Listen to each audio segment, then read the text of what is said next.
Real, oh my god.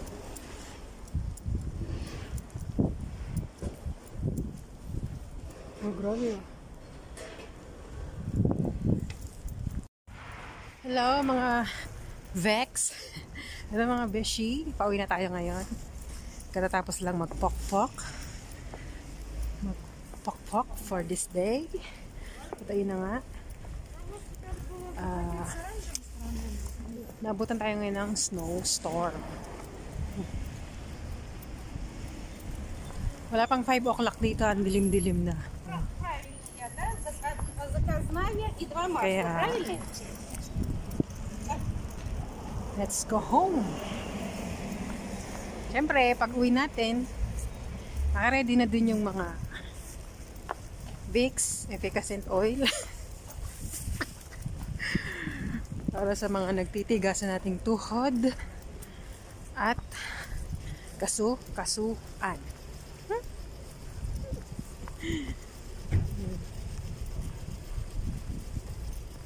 Sa una lang maganda, sa una lang masaya.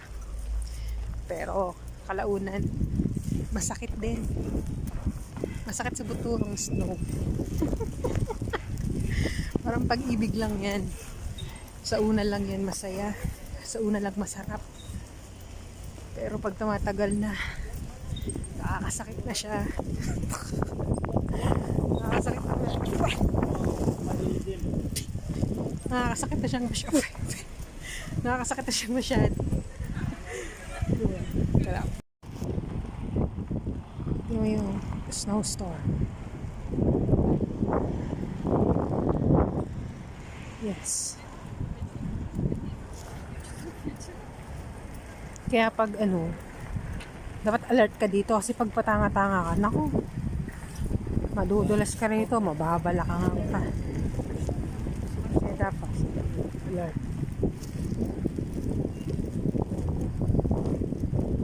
Tapos meron kasi mga daanan dito na madulas.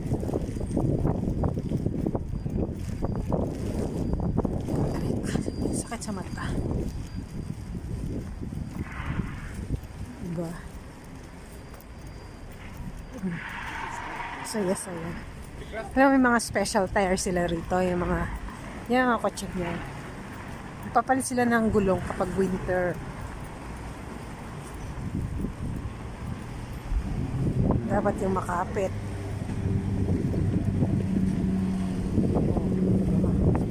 Kaya madalas. Ay.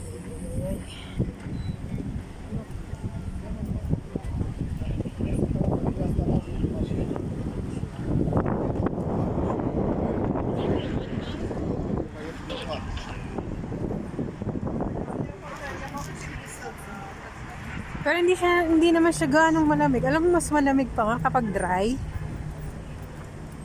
Yung kapag pag yung hangin lang, walang snow, mas malamig yun. Pag ganito, epekra. O diba, meron pang reporter. Shooting. Ito. Interview. Dahan-dahan tayo dito kasi. Malamig. Naku, may best friend. May best friend sa kabila kaya ito lang tayo.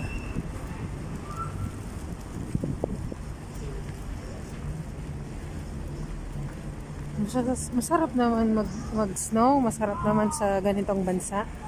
Wag lang naman sanang 6 months, 7 months. Kasi dito, summer lang dito. Weeks nga lang eh. Tapos, the rest, malamig na. Alam mo yun? This year, promise, mag-ice skating na ako. Kahit bumalebalentong, kailangan ko mag-ice skating. Kaya mga friendship ko dyan, mga beshi ko dyan, magsibilihan na kayo ng sapatos. At tayo ay bibira na. Ngayong taon na to. This is our year. This is our time. Starstruck. O, pasok na ako sa metro. Huwag na kayong eklat dyan. Bye. At yun, nakalabas na tayo ng metro. Ganun pa rin. Ano pa rin. Baka pag maghapon to, tumas to. Alam na this. Pag gandang snow, yeah. Chika. Buhay na naman yung mga tropa ko dito.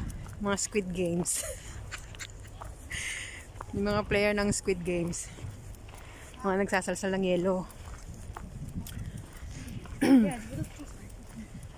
Everyday yun yung trabaho nila dito. Pag summer, tagawasiwas ng dahon. Tapos kapag pag winter, tagasalsal sila. Kasi kailangan makita yung daanan. Ngayon, bigla kasing bumuhos. Kaya, walang makita. Hindi naman gaanong malamig.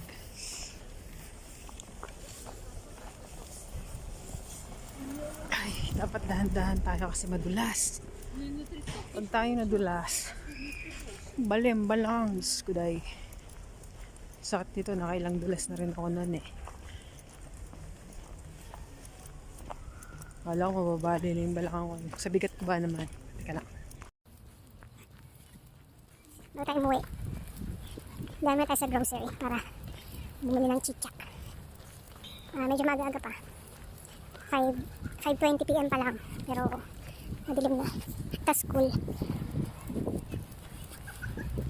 Movie marathon tayo mamaya pag-uwi. Diba?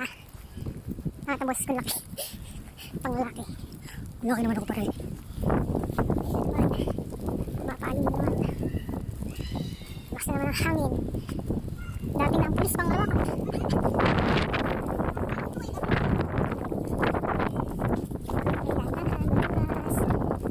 Nakauwi na ng mga bata sa school. Sinusundo sila ng mga nanay nilang parents nilang galing sa trabaho.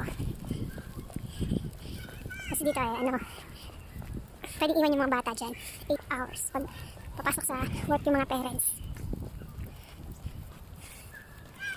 Konting play bago umuwi para hindi magtayo. Yung mga nandun wala pang sundo. Kita ba? Mga nagpe-play. Nakatuwa rin mga bata dito eh. Nag-i-school din. Kahit 2, mga ganun, 2 years old. Sama, wait.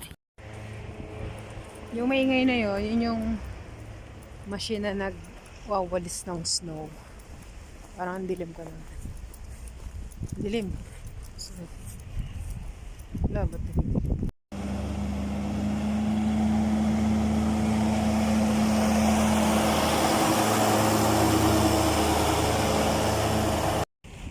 Kaya na madilim to. Nakabili na tayo sa Magnolia ng chichirya natin. So, tayo uuwi na para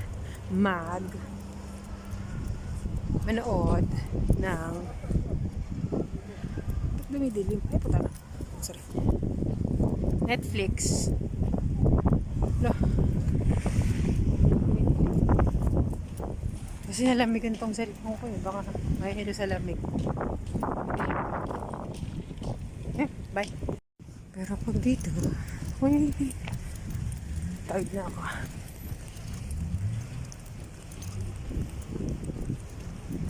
Dito sa pedestrian ito, malamig din to eh. Malamig. Madulas din eh. Kapag natapat ka dun sa yellow and white na pintura, madilaw. Madilaw. Putaragis ka. Malamig. Malapit na kami mag-slide. Pag nag-continuous ang snow. Yung pinto nito.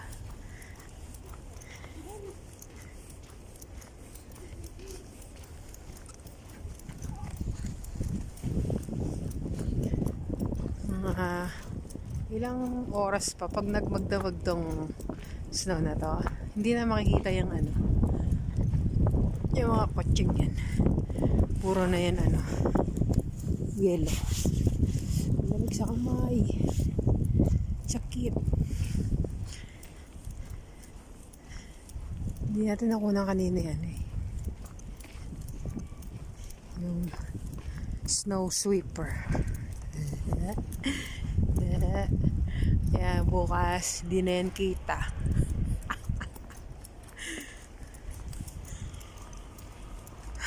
Lapit na kami lapit na ako pala. Mukhang di na naman nakaabot ng 15 to 14 minutes. Hirap ng vlogger na. Kung ano-ano lang yun siya pala yung traktora. Ayan, makukunan natin kasi papasok ata siya dito.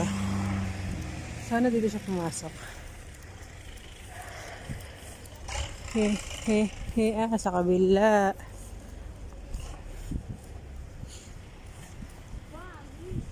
Sa kabila siya.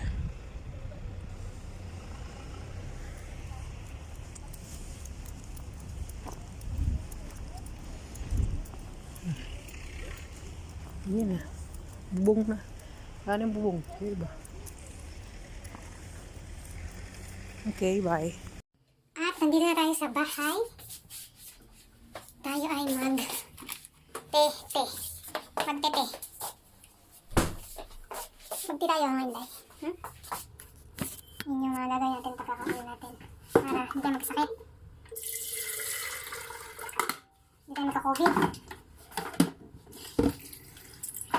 Ay na, araw-araw. Ano gagawin? Papasok, uuwi. Kakain, magtulog, papasok, uuwi. Diyos ko. Paulit-ulit. Yan ang mga discard ng mga OFW yung maganda. Maganda. So, kailangan natin... Ay! Magigisa pala ako ng gulay. Marami ang gulay. Binili ni Mahal from Vietnam store. Kailangan kong gisahin kasi mabubulok. Pechay and... Hindi ko naman. Daming yun. So, magsabaw. Magsabaw ko bukas. Bukas na tatamad ako. Hinakausap yung sarili para lang natatayo. Oh my god. Wait lang, hindi na, tatayo. At yun na nga, nakapag-shower na tayo. Kailangan natin ituloy ang buta, pakaluin ko na naman. Kailangan natin ituloy yung tea. Meron tayong chamomile tea para maganda ang ating tea. Maganda ang ating tea. Sulog. Dito lang umiikot ang buhay ng isang OFW. Hindi tayo kakain ng kanin kasi yun tayo, diet. Kasi may ipapremyo si Mahal kapag nakapagbawas ako ng 4 to 5 kilos. Yes, napakahirap. Grabe. Napakasat sa kalooban mga ganyan. 1 kilo nga lang eh. Yes ko po. Hirap na hirap na ako, 4 to 5 pa.